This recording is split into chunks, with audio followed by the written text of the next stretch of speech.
అల్హమ్దులిల్లాహి రబ్బిల్ ఆలమీన్ వస్సలాతు వస్సలాము అలా రహ్మతిల్ లిల్ ఆలమీన్ ముహమ్మదిన్ వ అలా ఆలిహి వ సహ్బిహి వ మన్ వాలాహు ఇలా యౌమిద్దీన్. ప్రియ దర్శకులారా, గైడెన్స్ టు అల్లాహ్ అన్న ఈ కార్యక్రమంలోకి మీ అందరినీ ఇస్లామీయ పద్ధతిలో ఆహ్వానిస్తున్నాము. అస్సలాము అలైకుం వ రహ్మతుల్లాహి వ బరకాతు. నా పేరు సయ్యద్ అబ్దుల్ సలాం. నేను ప్రసంగించబోయే అంశం చట్టం పట్ల గౌరవం. ప్రియదర్శకులారా, ధర్మసమ్మతమైన జీవనోపాధిని కోరుతూ మనం స్వదేశాన్ని వీడి ఈ విదేశానికి వచ్చాం. మన సంస్కృతి వేరు, ఇక్కడ సంస్కృతి వేరు. మన వాతావరణం వేరు, ఇక్కడి వాతావరణం వేరు. మన ఆచార వ్యవహారాలు వేరు, ఇక్కడి ఆచార వ్యవహారాలు వేరు. మన రాతా రీతులు వేరు, ఇక్కడి రాతా రీతులు వేరు. ఆ విషయానికి వస్తే, కువైట్ దేశంలో దాదాపు 30 దేశ ప్రజలు పనిచేస్తున్నారు. కనుక వారందరి ఆలోచనలు మా ఆలోచనలతో కలిసి ఉండాలనే నియతి ఏమీ లేదు. కాబట్టి ఏ దేశ పౌరులు ఎటువంటి స్వభావం కలిగి ఉన్నారని తెలుసుకొని మసలుకోవడం చాలా మంచిది. ఎవరు మన పట్ల ఎలా ఉన్నా మనం మాత్రం అందరి పట్ల మంచిగానే వ్యవహరించేందుకు మనం ప్రయత్నించాలి. ప్రియ దర్శకులారా, మనం నివసించే దేశం ఏదైనా సరే దానికో కట్టు ఉంటుందని, దానికో బొట్టు ఉంటుందని, దానికో చట్టం ఉంటుందని మనం నమ్ముతాం కదా. మరి అలాంటప్పుడు ఆ దేశపు చట్టాలను గౌరవించాల్సిన బాధ్యత మనకుంది. అలాగే ఏ దేశంలో మనం నివసించినా ఆ దేశానికి సంబంధించిన చట్టాల పట్ల అవగాహన మనం కలిగి ఉన్నట్లయితే మనం ఇబ్బందుల పాలు కాకుండా, ఇక్కట్ల పాలు కాకుండా ఉండే అవకాశం ఉంది. కువైత్ రాజ్యంలో మాదక ద్రవ్యాల సేవనం, విక్రయం, మట్కా ఆడడం, జూదం ఆడడం, అలాగే అశ్లీల చేష్టలకు పాల్పడడం అనేది మహా నేరాలు అన్న విషయాన్ని మనం గమనించాలి. నేను ఓ భారతీయునిగా జైళ్లను సందర్శించు ఉంటాను. అక్కడ అనేక మంది భారతీయులు జైళ్లలో మగ్గుతున్నారు.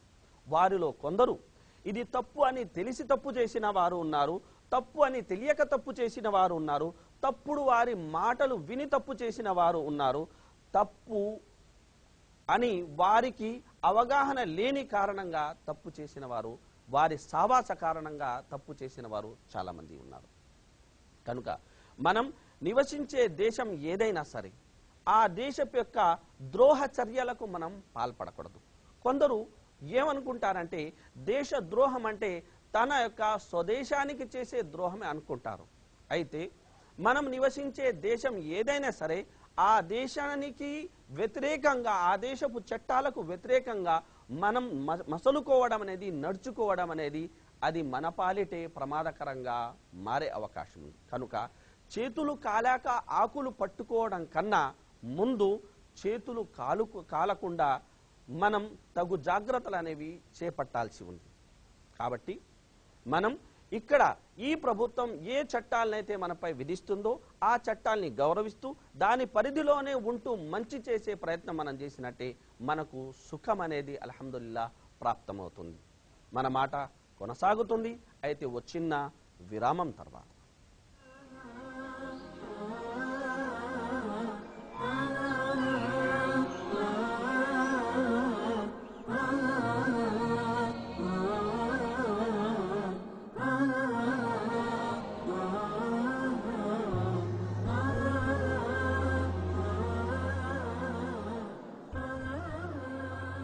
ప్రియదర్శకుల్లారా, గైడెన్స్ టు అల్లాహ్ అన్న ఈ కార్యక్రమంలోకి మరొక్క మారు మిమ్మల్ని ఆహ్వానిస్తున్నాము. అతను కడప వాస్తవుడు అయిన ఓ సోదరుడు. ఇంటికి వెళ్ళడానికి టికెట్ కూడా బుక్ చేసుకున్నాడు.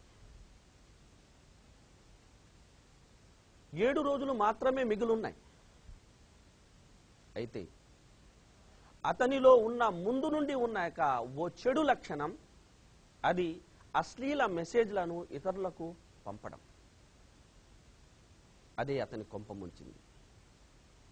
ఒకరు లైంగికంగా ఇతను టార్చర్ పెడుతున్నాడని ఫిర్యాదు చేయగా అతని యొక్క మొబైల్ను స్వాధీనం చేసుకుని అతన్ని జైలుకు పంపించడం జరిగింది. కేవలం 7 రోజుల్లో వెళ్ళి తన వారితో సంతోషంగా గడపాల్సిన అతను ఇప్పుడు 7 సంవత్సరాల వరకు జైల్లో అతను శిక్ష అనుభవించాల్సి వస్తుంది. అలాగే మరో ఇద్దరు యొక్క సోదరులు, వారిలో ఒకడు రాత్రికి రాత్రే కుబేరుడైపోవాలన్న ఉద్దేశంతో మాదక ద్రవ్యాల విక్రయం తప్పు అని తెలిసి కూడా మాదక ద్రవ్యాల విక్రయానికి పాల్పడ్డాడు, పట్టుబడ్డాడు. ఇప్పుడు ప్రయోజనం. అలాగే మరో వ్యక్తి సాల్మియా ప్రాంతంలో స్త్రీల ద్వారా అశ్లీల వ్యాపారం చేపించేవాడు. చివరికి తను కూడా పట్టుబడ్డాడు. ఇప్పుడు వారు రోదిస్తున్నారు, ఏడుస్తున్నారు. వారు చేసిన నిర్వాకాలపై వారు కన్నీళ్లు పెట్టుకుంటున్నారు. ప్రియ దర్శకుల్లారా, జైల్లో ఉన్న నేరస్తుల కన్నా ఎక్కువ మంది దొరల్లా తిరిగే దొరకని దొంగలు అనేక మంది అనేది బయట కూడా నివసిస్తున్నారు.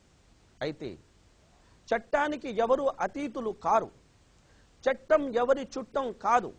చట్టం ఎవరిని క్షమించదు. కాబట్టి మనం ఏ దేశంలోనైతే నివసిస్తున్నామో ఆ దేశ చట్టాల పట్ల అనేది మనం కడు అప్రమత్తంగా మసలుకోవాల్సి ఉంటుంది. పోతే కువైట్ ఇళ్లలో పనిచేసే వారు ఎవరైతే ఉన్నారో వారు ఎక్కడ గుమిగూడితే అక్కడ వారు పనిచేసే వారి ఇంటి వారి గురించి తప్పుడు యొక్క మాటలు మాట్లాడడం కానీ, వారి యొక్క ఆడపడుచుల గురించి నోటికి వచ్చింది వాగడం కానీ ఇది మానుకోవాలి. అలాగే మనం స్వరం పెంచి మాట్లాడడం కానీ, పెద్దగా వెకిలి నవ్వులు నవ్వడం కానీ, ఒకరి ఇంటి ముందర తీసుకెళ్లి మన బండ్లను మనం పార్క్ చేయడం కానీ, ఒకరికి ఇబ్బంది కలిగించే యొక్క పనులు చేయడం, వాటి నుండి అనేది మనం దూరంగా ఉండాలి. అలాగే ఇక్కడి డ్రైవర్లకు నేను వారితో చేసుకున్న విన్నపం ఏమిటంటే, మీకోసం ఏ స్పీడ్ అయితే కేటాయించబడిందో ఆ స్పీడ్కి మీరు కట్టుబడి ఉండండి. బండి చేతిలో ఉంది కదా అని మీరు యథేచ్ఛగా వ్యవహరించినట్లయితే ఖచ్చితంగా దానికి తగ్గ ప్రతిఫలాన్ని అనేది మీరు అనుభవించాల్సి ఉంటుంది. ప్రియ దర్శకులారా, సొంతంగా మన దేశం గురించి మనం ఆలోచిద్దాం. మన దేశంలో కూడా మనం స్వేచ్ఛగా వ్యవహరించలేము కదా. అలాంటిది ఒక పరదేశంలో మనం పూర్తి స్వేచ్ఛగా ఎలా వ్యవహరించగలం చెప్పండి.